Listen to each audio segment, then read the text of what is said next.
ప్రతిపక్షంలో ఉన్న అధికారంలో ఉన్న మహానాడు అంటే అదే జోరు అదే హోరు. మీ ఉత్సాహం చూస్తే నా మనసు ఉప్పొంగుతా ఉందని చెప్పి తెలియజేస్తున్నా.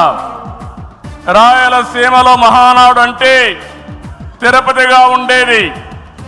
ఇప్పుడు తొలిసారి దేవుని కడపలో, అది కూడా కూటమి ప్రభుత్వం ఏర్పాటైన తర్వాత తొలి మహానాడు కడపలో ఏర్పాటు చేసుకుంటున్నాం. ఈరోజు కడప గడ్డపై జరుగుతున్న ఈ మహానాడు చూస్తే ఎన్నికలై ఏడాది జరుగుతున్నా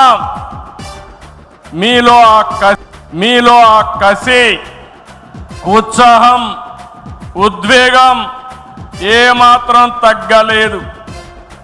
మహానాడు చూశాను. దగ్గర మనం చూస్తే 34 మహానాడులు మనం జరుపుకున్నాం. 2 మహానాడులు డిజిటల్గా జరిగాయి. అయితే ఈసారి కడపలో, దేవుని గడపలో జరిగే మహానాడు ఒక చరిత్ర సృష్టించబోతుంది.